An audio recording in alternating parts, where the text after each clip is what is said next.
यह किताब आपको क्यों पढ़नी चाहिए? दुनिया की अर्थव्यवस्था का केंद्र धीरे धीरे पूर्व की तरफ बढ़ रहा है।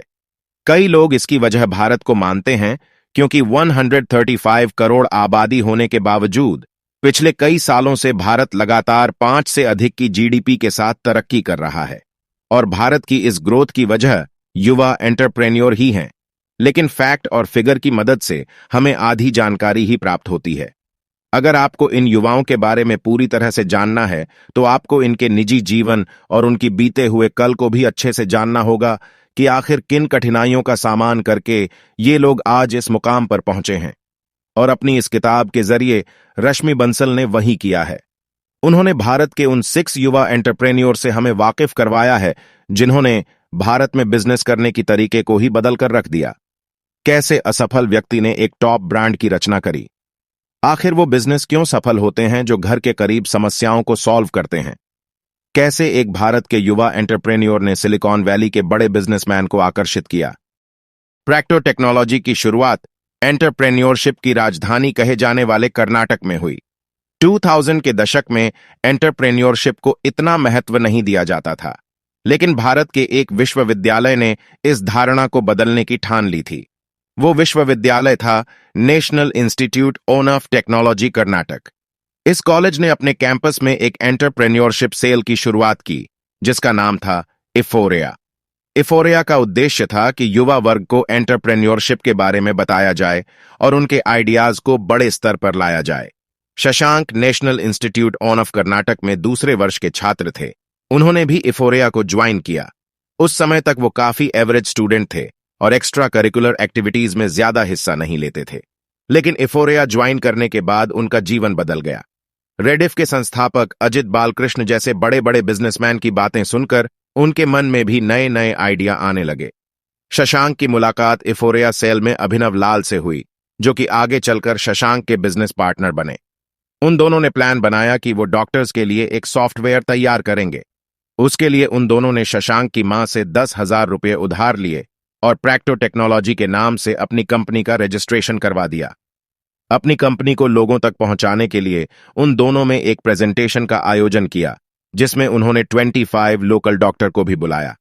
लेकिन उनकी प्रेजेंटेशन बहुत ही खराब गई। उस मीटिंग में आए एक डॉक्टर में से एक मोहम्मद अली को इन दोनों लड़कों के अंदर कुछ अलग दिखा, इसलिए उन्होंने इन दोनों को सलाह दी। उन्होंने कहा कि आप दोनों ऐसे सॉफ्टवेयर का निर्माण करें जो लोगों को उनके रेगुलर चेकअप की डेट याद दिलाए, क्योंकि भारत में बहुत से लोग डेट भूल जाते हैं जिससे कि उनका स्वास्थ्य बिगड़ जाता है। शशांक और अभिनव को यह आइडिया बहुत पसंद आया। उन दोनों ने एक ऐसा सॉफ्टवेयर बनाया जो मैसेज के जरिए लोगों को उनके चेकअप की डेट याद दिलाता था। उनकी इस शानदार सोच और इन्वेंशन से सिलिकॉन वैली की सिक्वियो कैपिटल ने उनकी कंपनी प्रैक्टो टेक्नोलॉजी में इन्वेस्ट करने का फैसला लिया। सिक्वियो वही कंपनी थी जिसने एप्पल और गूगल के शुरुआती दिनों में उनका साथ दिया था। असल में यही शशांक और अभिनव की जीत थी। 2015 में प्रैक्टो टेक्नोलॉजी की कीमत $3 मिलियन थी और भारत के 10,000 डॉक्टर इसका इस्तेमाल कर रहे थे। सौरभ बंसल ने भारत में चूना उद्योग को एक नई दिशा दी।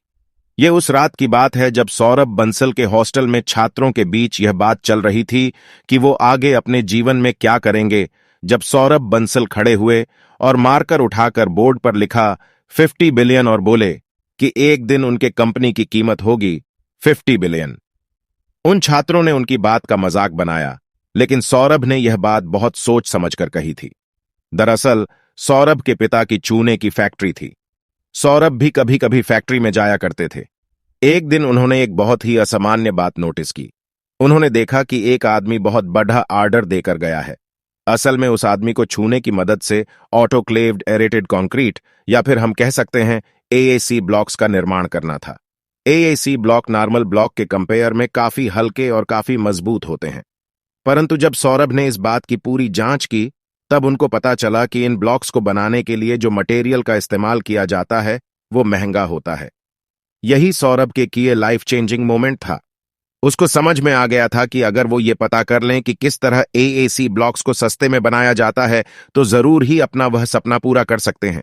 सौरभ ने उसी दिन से इस बात की तलाश में लग गए कि कैसे AAC ब्लॉक्स को सस्ता बनाया जाए। सौरभ को बस किसी की मदद की आवश्यकता थी जो उनके आइडिया को जमीनी स्तर तक ले जा सके। ऐसे में उसकी सहायता की उसके अंकल राजेश पोद्दार ने। 70% प्रॉफिट के बदले राजेश ने सौरभ की कंपनी में 1 करोड़ का इन्वेस्टमेंट किया। अंत में सौरभ ने यह पता लगा कि आखिर किस तरह एएसी ब्लॉक्स बनाने की लागत को कम किया जा सकता है। उन्होंने पता किया कि अगर भट्टी में गैस की जगह कोयले का इस्तेमाल किया जाए तो एएसी ब्लॉक्स 60% कम दाम में बनकर तैयार हो जाएंगे।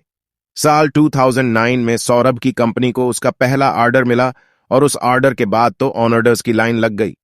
2015 में सौरभ की कंपनी हर साल लगभग 1.6 बिलियन यानी 160 करोड़ रुपए का प्रॉफिट कमाती थी और तेजी से 50 बिलियन की तरह बढ़ रही है।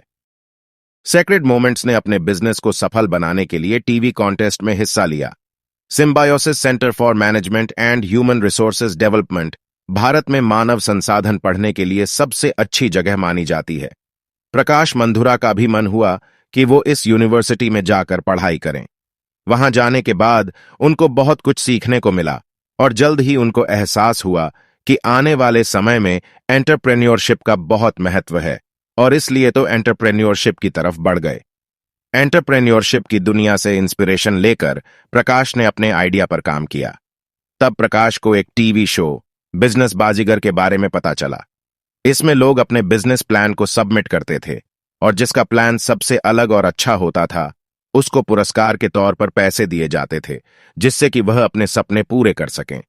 प्रकाश पूजा किट्स के आइडिया पर काम कर रहे थे और उन्हें लगा कि यह टीवी शो उनके आइडिया को कामयाब करने के लिए बहुत सही जगह है। शो में लगभग 2 लाख बिजनेस प्लान सबमिट किए गए थे। प्रकाश टॉप 20 में आने में कामयाब हो गए। उन्हें प्रोटोटाइप बनाने के लिए 50,000 रुपये दिए गए जो उन्हें शो में पेश करना था।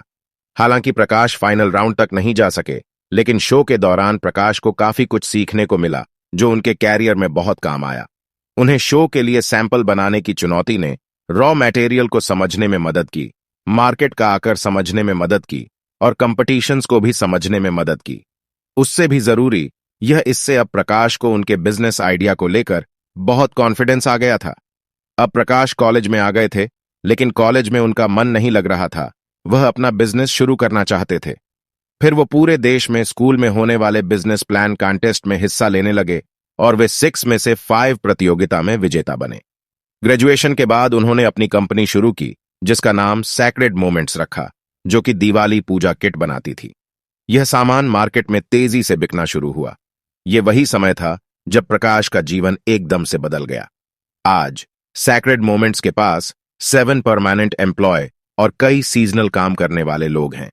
बेशक प्रकाश को ज्यादा काम करना पड़ता है, लेकिन उन्हें इससे कोई दिक्कत नहीं है।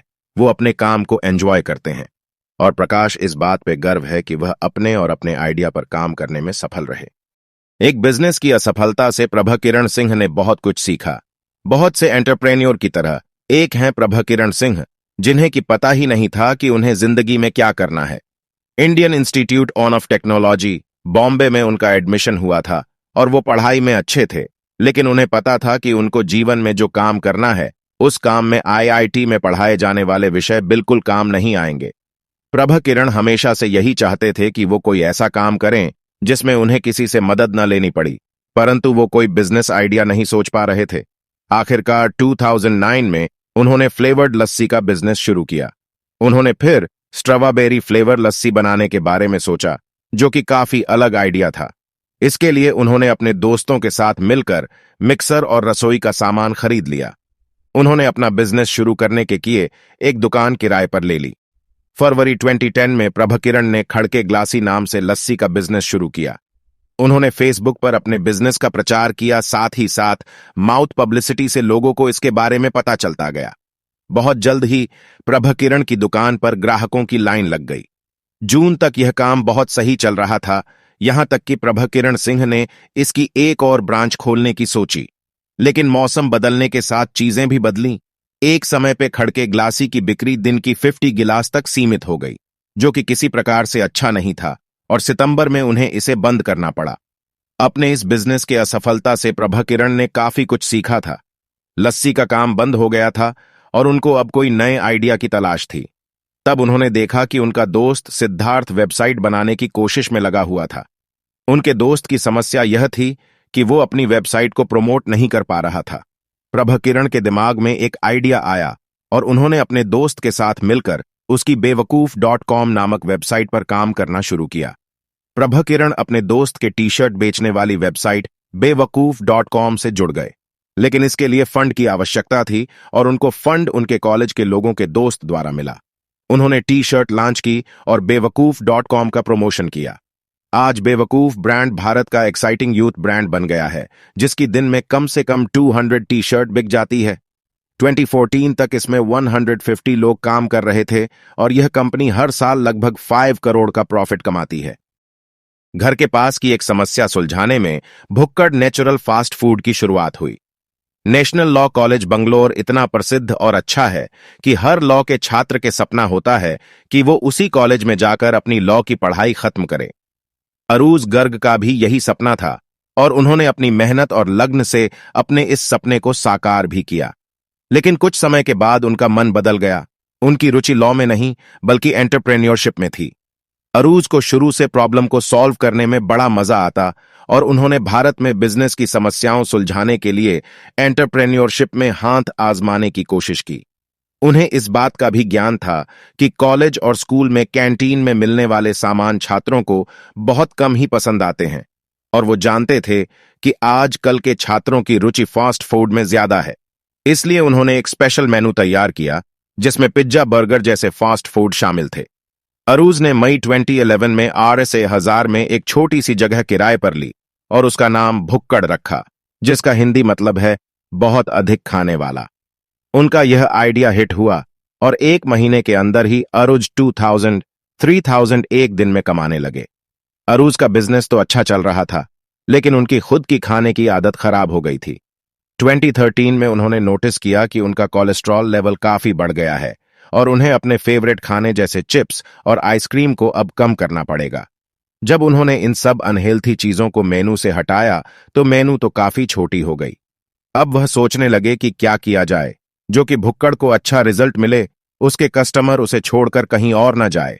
उन्हें ऐसा मेनू तैयार करना था जिसमें खाना स्वादिष्ट और स्वस्थ हो। अब आरूज नेचुरल और फ्रेश खाने को मेनू में रखने लगे। उन्होंने एक नया भुक्कड़ कोड बनाया जिसमें उन्होंने कंपनी के मेनू से मांस, व्हाइट ब्रेड और सॉस जैसी चीजों को बाहर कर दिया और उसके स्थान पर ग्रीन सलाद को शामिल किया जो बीन्स, गोभी, पालक, शहद और पीनट से बना होता है। उनका यह हाई क्वालिटी खाना पहले से भी ज्यादा हिट हुआ और इनका बिजनेस 30% ज्यादा प्रॉफिट देने लगा। अनुराग अरोड़ा ने विद्यार्थियों के रहने की प्रॉब्लम को दूर करने के लिए गणपति फैसिलिटीज बनाई। यह तो साफ है कि विद्यार्थियों की भूख मिटाकर काफी पैसा बनाया जा सकता है, लेकिन उनके रहने की समस्या भी खाने की समस्या की तरह ही है। कुछ स्टूडेंट ज्यादा की लालच में काफी कुछ त्याग कर देते हैं और ऐसे ही एक स्टूडेंट थे अनुराग अरोड़ा। जब उन्होंने अपनी पढ़ाई ICFAI बिजनेस स्कूल में शुरू की, जो कि महाराष्ट्र के शहर पुणे में स्थित है, तो वहां यूनिवर्सिटी का खुद का हॉस्टल न होने के कारण प्राइवेट हॉस्टल में रहने के लिए उनसे 48,000 रुपये मांगे गए।